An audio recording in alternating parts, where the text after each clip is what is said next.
Hello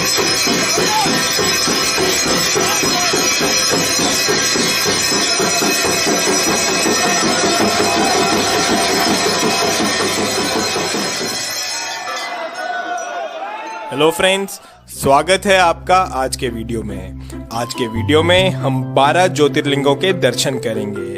हम जानेंगे कि ये 12 ज्योतिर्लिंग भारत में किस किस जगह पर स्थित हैं और साथ ही साथ हम इन ज्योतिर्लिंगों से जुड़ी पौराणिक कथाओं के बारे में भी जानेंगे। और वीडियो के एंड में हम कुछ आरतियां भी देखेंगे जो कि इन ज्योतिर्लिंगों पे होती हैं, जैसे कि बाबा महाकाल की भस्म आरती।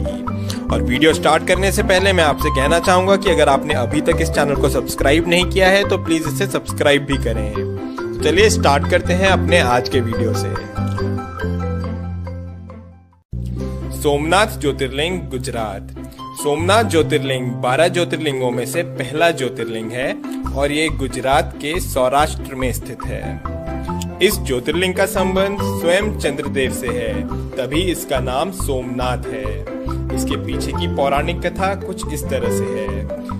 चंद्रदेव की शादी दक्ष की 27 बेटियों के साथ हुई थी। इन 27 रानियों में से चंद्रदेव रोहिणी नामक रानी का ज्यादा ध्यान रखते थे और बाकी रानियों पे ध्यान नहीं देते थे। इस पर क्रोधित होकर के दक्ष ने चंद्रदेव को श्राप दिया कि चंद्रदेव की रोशनी का तेज कम होता जाएगा। इस श्राप से बचने के लिए चंद्रदेव ने भगवान शिव की आराधना करी और इस पर प्रसन्न होकर के भगवान शिव ने चंद्रदेव को इस श्राप से मुक्त किया। पौराणिक कथाओं के अनुसार माना जाता है कि चंद्रदेव ने ये मंदिर सोने का बनवाया था। उसके बाद रावण ने इस मंदिर को चांदी का बनवाया और फिर श्री कृष्ण ने इस मंदिर को चंदन का बनवाया। इतिहास के अनुसार माना जाता है कि अलग अलग युद्धों की वजह से सोमनाथ मंदिर 17 बार टूटा है और इसका पुनर्निर्माण हुआ है। आज जो हम सोमनाथ मंदिर देख रहे हैं उसका निर्माण श्री वल्लभ भाई पटेल ने करवाया था। और ये हैं सोमनाथ ज्योतिर्लिंग के आरती के दर्शन।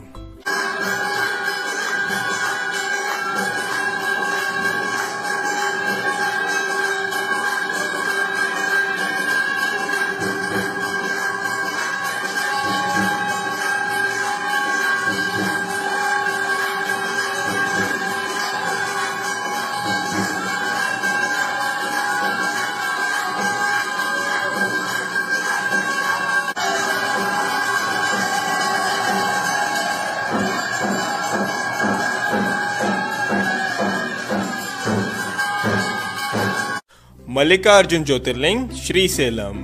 मल्लिकार्जुन ज्योतिर्लिंग आंध्र प्रदेश में श्रीसेलम नाम की जगह में कृष्णा नदी के तट पर स्थित है।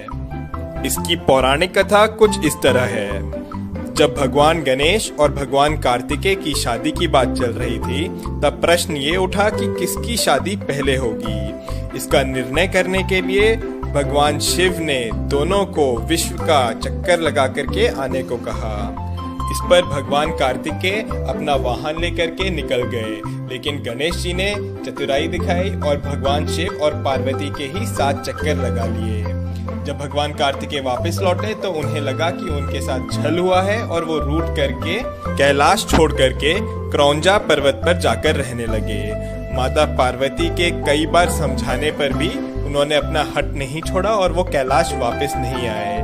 तब भगवान शिव और माता पार्वती स्वयं ही कैलाश छोड़ करके श्रीसेलम में आकर के रहने लगे और इस तरह से ये प्रसिद्ध हुआ मल्लिकार्जुन ज्योतिर्लिंग के नाम से। महाकालेश्वर ज्योतिर्लिंग, उज्जैन। महाकालेश्वर ज्योतिर्लिंग उज्जैन में शिप्रा नदी के तट पर स्थित है। माना जाता है कि महाकालेश्वर ज्योतिर्लिंग स्वयंभू है, यानी कि वो खुद से यहाँ उत्पन्न हुआ है। महाकाल ज्योतिर्लिंग की विशेषता ये है कि ये एकमात्र दक्षिण मुखी ज्योतिर्लिंग है। यहाँ पर हर रोज सुबह 4 बजे भस्म आरती होती है जो कि पूरे विश्व में प्रसिद्ध है। उज्जैन के लोग महाकाल को इस नगरी का राजा मानते हैं। और ये है महाकाल बाबा की आरती के दर्शन।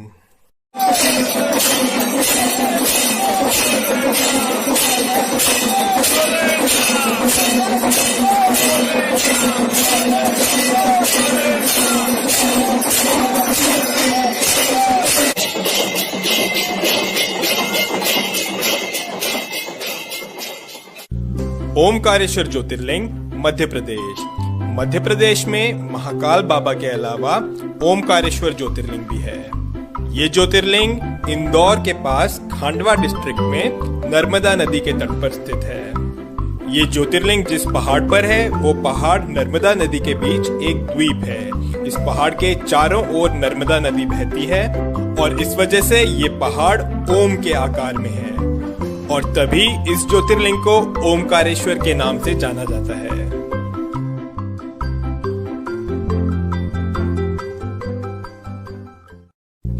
बैद्यनाथ ज्योतिर्लिंग देवगढ़ झारखंड। झारखंड के देवगढ़ डिस्ट्रिक्ट में बाबा बैद्यनाथ धाम है।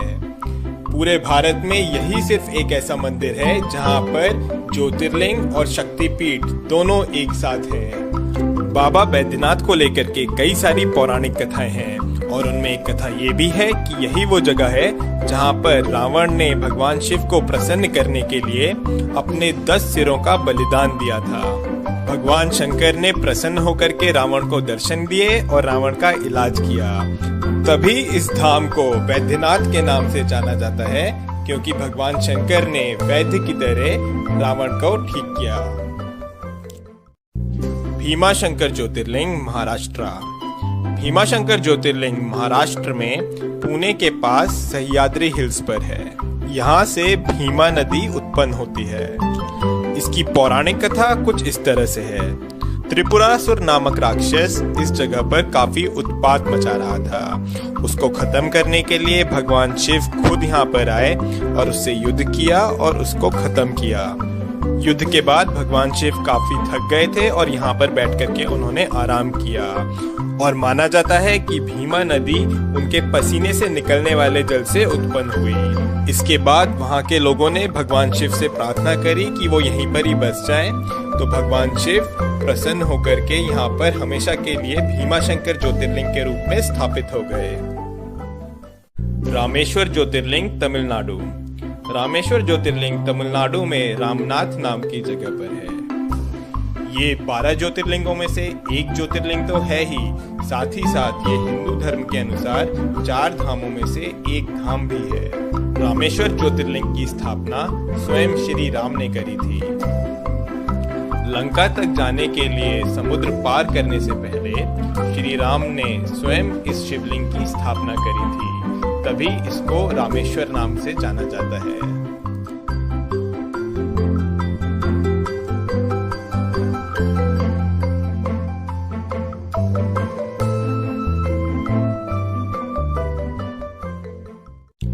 नागेश्वर ज्योतिर्लिंग गुजरात।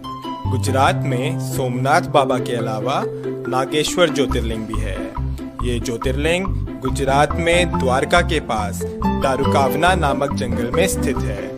ये ज्योतिर्लिंग बाबा शंकर के नागों के रूप को दर्शाता है। शिव पुराण के अनुसार इसकी एक कथा भी है। माना जाता है कि यहाँ पर एक राक्षस का जोड़ा रहता था जिसका नाम था दारुका और दारुकी। दारुकी माता पार्वती की भक्त थी और उसे माता पार्वती से वरदान भी मिला हुआ था, लेकिन दारुका वो यहाँ पे काफी उत्पात मचाने लगा और यहाँ के लोगों को परेशान करने लगा। उसने सुप्रिया नामक एक शिव भक्त को कई अन्य लोगों के साथ बंदी बना लिया। इस पर सब लोगों ने शिव जाप शुरू कर दिया और तब शिव ने उनकी रक्षा के लिए यहाँ पर ज्योतिर्लिंग का रूप लिया। तब से यहाँ पर भगवान शिव नागेश्वर ज्योतिर्लिंग के रूप में विराजमान हैं। विश्वनाथ ज्योतिर्लिंग बनारस।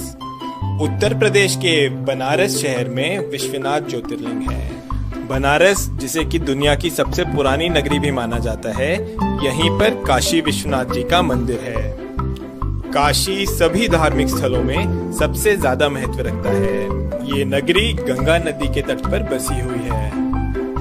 काशी विश्वनाथ जी के दर्शन आदि शंकराचार्य जी जैसे कई ऋषि मुनियों ने करे हुए हैं। इस स्थान के बारे में मान्यता है कि अगर प्रलय भी आएगी तो काशी विश्वनाथ बचा रहेगा। माना जाता है कि इसकी रक्षा के लिए शिव जी इसे अपने त्रिशूल पे उठा लेंगे और सब कुछ ठीक होने पर इसे पुनः इसके स्थान पर रख देंगे। जो मंदिर हम आज देख रहे हैं, इसका निर्माण देवी अहिल्याबाई होलकर ने कराया था। और ये हैं काशी विश्वनाथ जी के आरती के दर्शन।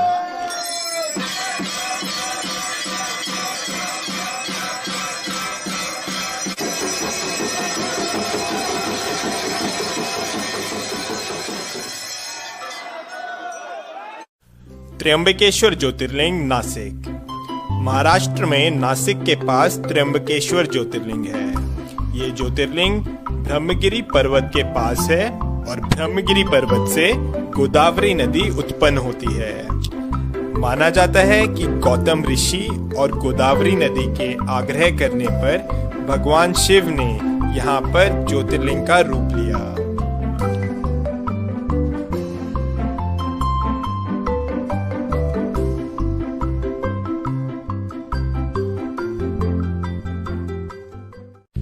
केदारनाथ ज्योतिर्लिंग उत्तराखंड। उत्तराखंड में रुद्रप्रयाग जिले में केदारनाथ ज्योतिर्लिंग है। गौरीकुंड से आगे जाकर के मंदाकिनी नदी के तट पर बाबा केदारनाथ विराजमान है। इस मंदिर का निर्माण पांडवों ने करवाया था।